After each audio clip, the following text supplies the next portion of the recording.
See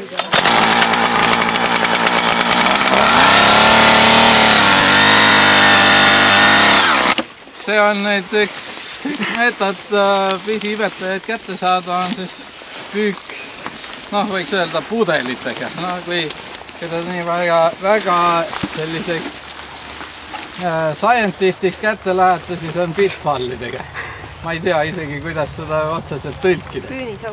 Püünisaukudega võib-olla, jah.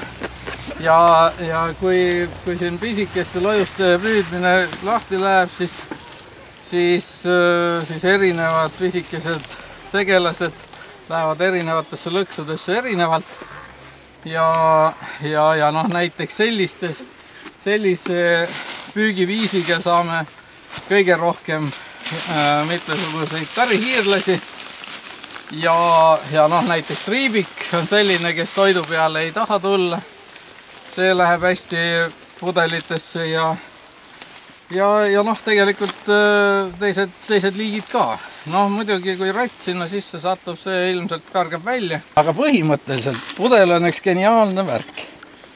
Vaadake, kui on karta, et vihmaaeg on ka, siis natukene keerata seda korki lahti. Siia tegelikult võiks panna ka saepuru natukene. Siis seda paremini see hoiab kuivana selle looma, kes siia sisse kukub. Ja siis lihtsalt see üleliigne vesi valgub sealt alt välja.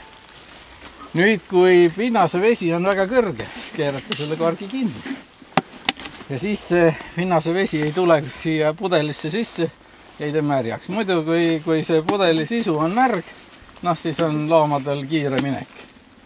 Muidugi on mitmesuguseid meetodeid. Kui loomakaitsjad ütleks, siis on jõle jõhker, aga näiteks selle pudeliga saab püüda ka pika perioodiga. Siis pannakse siia sisse näiteks antifriisi ja kõik loomad, mis siia kukuvad, upuvad ja fikseeruvad.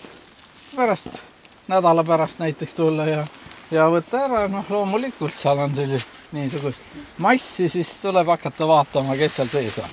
Räägitakse või ilmselt ongi nii, et pisiimetajad ei söö siis, kui nad ei saa juua. Ja kuiv leib kindlasti juua ei anna neile ja kui on laborihiired, siis sealt on inimestel kogemusi, et kui vesi saab otsa, aga süüa on, et siis loomad ikkagi surevad nälga ära, sest kui nad juua ei saa, siis nad ei söö ka ja siis ongi nälga. Väheke on see ka, et siis soovitatakse lõksu näiteks panna tükk kurki või midagi sellist.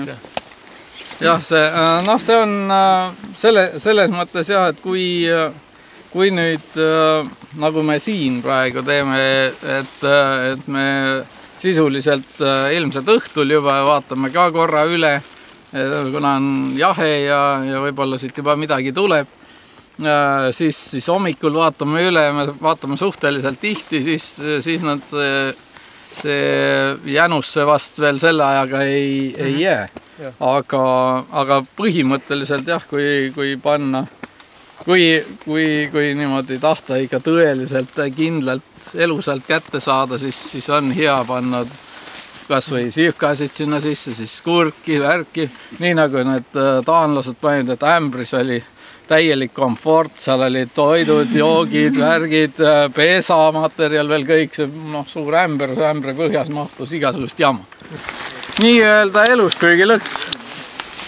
Ja miks pärast ma ütlen, et nii-öelda eluspüügilõks, sest juhul, kui siia neid loom sisse läheb, sellise ilmaga, siis surm on garanteeritud nagunii.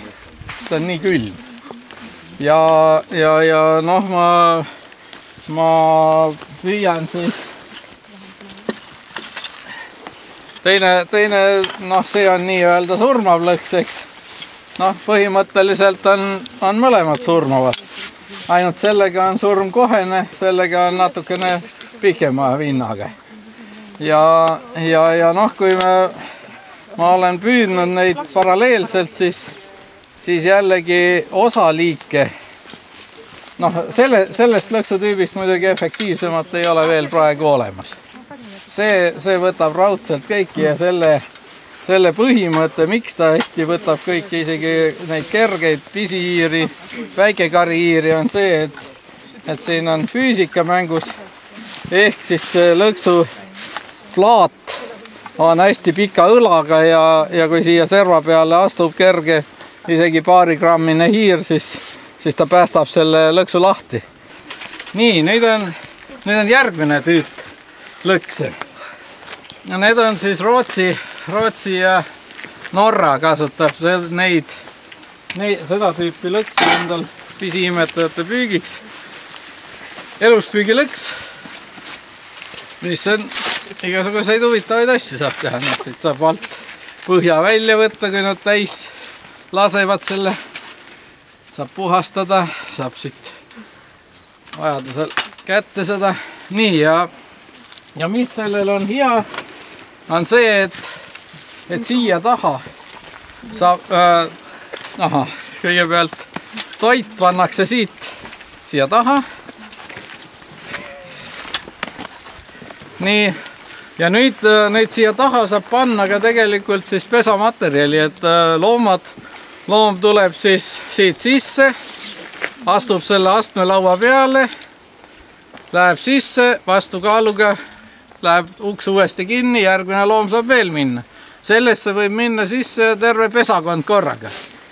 Ja teinekord loomulikult siis võib siia taha järgi minna veel nirk ja teha selle kõik seal sees klaariks. Seda on ka juhtub vahest.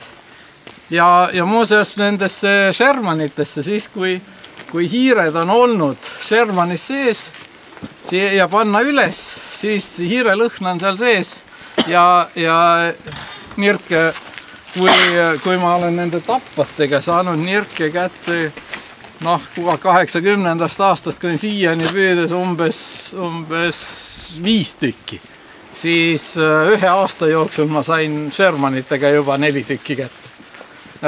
Ja tänavu aasta jälle oli Shermanis mal 2 nirki. Nad õnneks jäävad ellu seal muidugi ka. Nii, ja sellesse siia saab niimoodi, et saab seda pesamaterjali panna ja siis nad teevad siia pesa lausa ja nendega ei juhtu mitte midagi.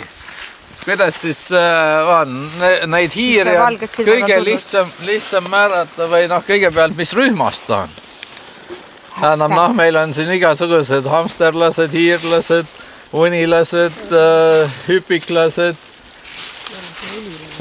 Nii, see magab siin sügavas unes praegu, ju on unilane. Nii, aga kõige põhilisemad on muidugi need hamsterlased ja hiirlased ja nende vahel on siis kõige lihtsam vahet teha, et vaadata, kuidas saba ja kere suhe on. Ja kui sabad on sama pikad kui kered, siis on reeglina hiirlased.